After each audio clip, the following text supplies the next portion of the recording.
और उदय दोनों ही बहुत अच्छे कपल थे। दोनों ही एक दूसरे से काफ़ी प्यार करते थे। उदय ने एक दिन रागनी से कहा कि रागनी, चलो बेबी, इस वीकेंड पे कहीं चलते हैं। मेरे दोस्त का एक बहुत ही अच्छा फार्म हाउस है, वहाँ पे हमें फुल प्राइवेसी मिलेगी, कोई भी हमें डिस्टर्ब नहीं करेगा। ठीक है, तो चलिए वहाँ पर घूमने चलते हैं। रागनी ने सुनते ही हामी भर दी। और रागनी जो थी वो उदय पर काफ़ी ज़्यादा ट्रस्ट करती थी। और तय किए हुए टाइम के अनुसार उदय और रागनी अपनी कार में बैठकर वीकेंड के लिए उसी फार्म हाउस की ओर चल पड़ते हैं। इससे पहले वो दोनों कभी इस फार्म हाउस पर गए नहीं थे। उदय ने सिर्फ इस फार्म हाउस के बारे में कभी कभार अपने दोस्त से सुना ही था। और इस तरह वो अपने फार्म हाउस पे, जो कि उन्होंने अपने वीकेंड ऑफ के लिए चुना था, वहाँ पे तकरीबन शाम के 7 बजे वो दोनों कार से पहुँच चुके थे। वहाँ पहुँचते ही रागनी और उदय जैसे ही कार से उतरे, वैसे ही उन्होंने फार्म हाउस को बाहर से देखा। देखते ही रागनी ने कहा, बड़ा ही अजीब फार्म हाउस है, खंडर लग रहा है। उदय ने कहा, कोई बात नहीं बेबी, डरो मत, मैं तुम्हारे साथ हूँ।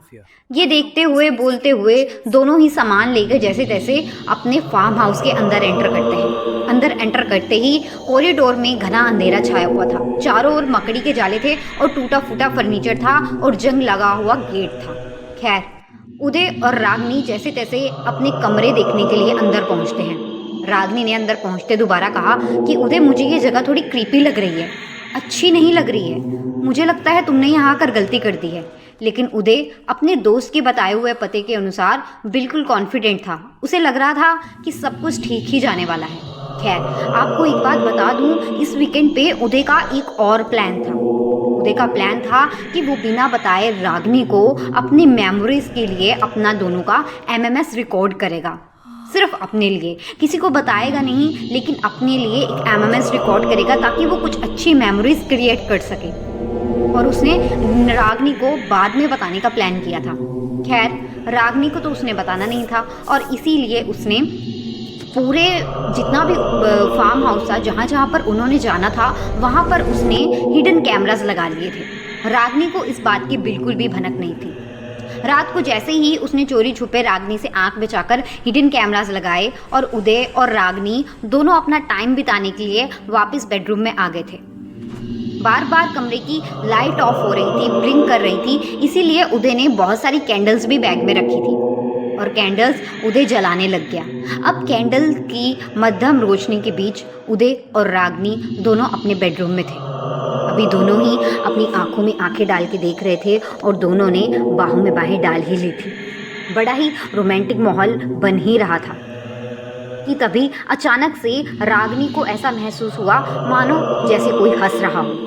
रागनी ने उदय से कहा कि उदय, क्या तुमने किसी की हंसने की आवाज़ सुनी? उदय ने कहा, नहीं, मुझे बिल्कुल सुनाई नहीं दी। रागनी ने फिर कहा, उदय, क्या तुमने सही फैसला लिया यहाँ पर आने का?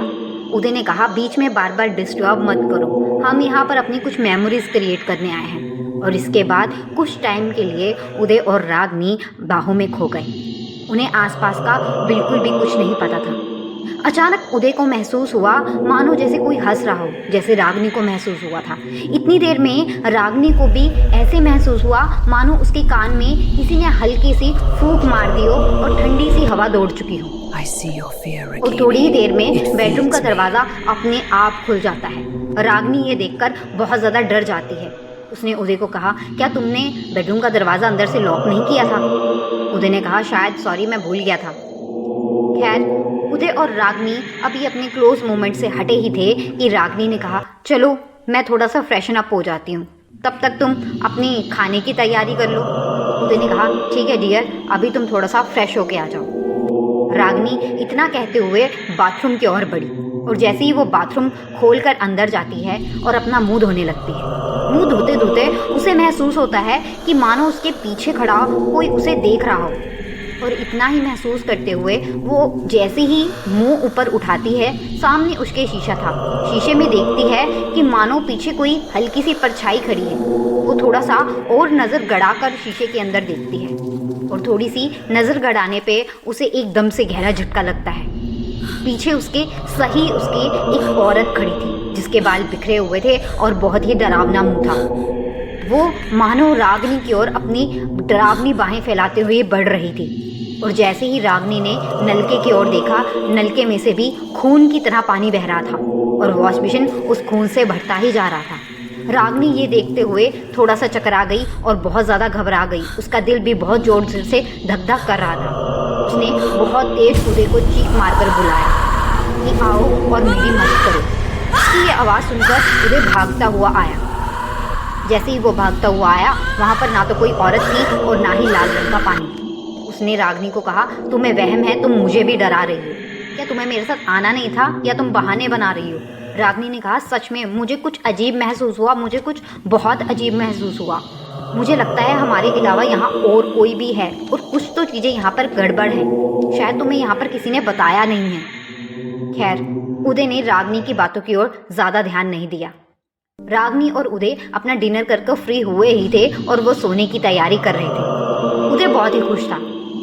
वो इसलिए खुश था क्योंकि उसे ही सिर्फ पता था कि वो अपनी कुछ मेमोरीज रिकॉर्ड कर रहे हैं। उदय ये सब चीज़ें रिकॉर्ड कर रागनी को गिफ्ट करना चाहता था लाइफ टाइम के लिए, उनकी मेमोरीज बनाना चाहता था। लेकिन उदय को क्या पता था कि हॉल और जो बेडरूम के कैमरे हैं, उन दोनों के अलावा और भी एक बहुत भयानक चीज़ रिकॉर्ड कर रहे हैं। उदय को और रागनी को इस चीज़ की बिल्कुल भी खबर नहीं थी। हॉलवे का कैमरा एक बहुत ही भयानक औरत को कवर कर रहा था, जो सीधा उनकी बेडरूम की ओर ही भर रही थी। धीरे धीरे रागनी को अचानक से रात को ऐसा महसूस हुआ मानो उसके बेड के पास कोई खड़ा हो, और उदय को भी बहुत तेज किसी के हंसने की आवाज़ आई। अब ये आवाज़ धीरे धीरे बढ़ती ही जा रही थी। ये आवाज़ अब ये उन्हें ये बोल रही थी कि मैं चुड़ैल नहीं हूँ और मैं इस घर में रहती हूँ। इस घर से निकल जाओ, बहुत जल्दी निकल जाओ। ये आवाज़ उन्हें आती ही जा रही थी। उनकी कमरे की लाइट अब बहुत तेज़ जलने बुझने लग गई थी। उदय और रागनी को समझ नहीं आ रहा था क्या करें। रागनी ने तुरंत उदय को कहा कि यहाँ से निकलना ही हमारा सही है। उदय ने तुरंत बिना सोचे समझे रागनी का हाथ पकड़ा और वो उस फार्म हाउस से अपनी गाड़ी की ओर भागा। फटाफट उन्होंने अपनी कार की चाबी लगाई, स्टार्ट की और वहाँ से निकलना सही समझा। उदय ने जैसे तैसे गाड़ी को तेज़ भगाया और फटाफट सुबह होने तक वो अपने घर पहुँच गया। जैसे ही उदय और रागनी घर पहुँचे, उदय ने डिसाइड किया कि वो सभी कैमरास चेक करेगा। उसे लग रहा था कि शायद हो सकता है कि उसके फ्रेंड्स ने कुछ ऐसा क्रिएट किया हो कि ताकि वो दोनों डर जाएं और उनका हॉलीडे ख़राब हो जाए। और इसीलिए उसने उन कैमरास से डाउट क्लियर करने के लिए दोबारा से जितने भी कैमरास, हिडन कैमरास लगाए थे, उनकी सीसीटीवी रिकॉर्डिंग चेक करना शुरू की। जैसे ही उदय ने ये कैमरास खोले, उसके होश फाख्ता हो गई, क्योंकि कैमरे के अंदर उन दोनों के अलावा बहुत ही भयावह चीज़ें रिकॉर्ड हुई थी। जब रागनी बेडरूम में अकेली सो रही थी तो उसने देखा कि उसके पीछे एक सही औरत खड़ी थी। वो बहुत ही भयानक तरीके से हंस रही थी और रागनी के सिर पर हाथ फेर रही थी। तभी अचानक से एक सीसीटीवी के कैमरा पर रिकॉर्डिंग उसके सामने आई। रागनी वहाँ अकेले बैठी थी और उदय भी उसके पास आ रहा था। तभी एक औरत जूम करते हुए अपना फेस कैमरे की तरफ आती है और बोलती है, नेक्स्ट एमएमएस तुम्हारा होगा। और इतना सुनते ही उदय बेहोश हो जाता है। दोस्तों, आपको मैं बता दूं कि ये जो फार्म हाउस था उसकी कुछ इस तरीके से हिस्ट्री थी। ये फार्म हाउस आज भी है और ये इंडिया के अंदर ही है दोस्तों। उसकी कुछ हिस्ट्री इस तरह थी। दरअसल इस फार्म हाउस पे एक लड़के ने अपनी गर्लफ्रेंड का बड़े ही सीक्रेटली तरीके से, बहुत ही गंदे तरीके से एमएमएस रिकॉर्ड किया था, बहुत ही बुरी इंटेंशन के साथ, जिसकी वजह से जैसे ही उस लड़की को पता लगा, लड़की ने अपने बॉयफ्रेंड से लड़ाई करनी शुरू कर दी। लेकिन उसके बॉयफ्रेंड ने ये एमएमएस डिलीट करने से मना कर दिया और इंटरनेट पे अपलोड कर दिया। लड़की ने शर्म के मारे इसी फार्म हाउस के अंदर सुसाइड कर लिया था। उसने कसम खाई थी कि आज के बाद जो भी लड़का अपनी गर्लफ्रेंड को बिना बताए एमएमएस रिकॉर्ड करेगा, उसको वो ज़िंदा नहीं छोड़ेगी। और इसीलिए उसने उदय के साथ भी यही करना सोचा। शायद अगर उदय वहाँ से जान बचा कर ना निकलता तो शायद उदय वहाँ से जिंदा सलामत तो नहीं लौटता। खैर, उसके दोस्तों का कहना है कि काफ़ी टाइम तक उदय डिप्रेशन में रहा और कोमा में रहा। उसे समझ नहीं आ रही थी वो क्या करे, क्योंकि उसके साथ बहुत सारी अजीब चीज़ें हो रही थी। तो दोस्तों, आज भी वो जो वीडियो है वो बैकअप के तौर पे उदय ने रखा हुआ था, लेकिन सीक्रेटली तरीके से न जाने किस तरह वो इंटरनेट पे अपलोड हो गया और वो रैंडम लोगों को आज भी मैसेज के तौर पे उनके फ़ोन्स पर जाता है। लेकिन ये फार्म हाउस आज भी ऐसे लड़कों को बख्शता नहीं है। वहाँ पर आज भी कोई अगर जाने की हिम्मत करता है तो पूरा दिन रात तो बिल्कुल नहीं निकाल पाता है। तो दोस्तों, ये आज की स्टोरी आपको कैसी लगी मुझे कमेंट बॉक्स में ज़रूर बताइएगा। रागनी का एमएमएस लीक तो नहीं हुआ, लेकिन लीक होने के कगार पे था, लेकिन किसी तरीके से उस चुड़ैल ने ये सब चूच बचा लिया। अगर आप ऐसी और हॉन्टेड हॉरर लव स्टोरीज सुनना चाहते हैं तो मेरे चैनल को सब्सक्राइब करके बेल आइकन दबा दीजिए। Thank you.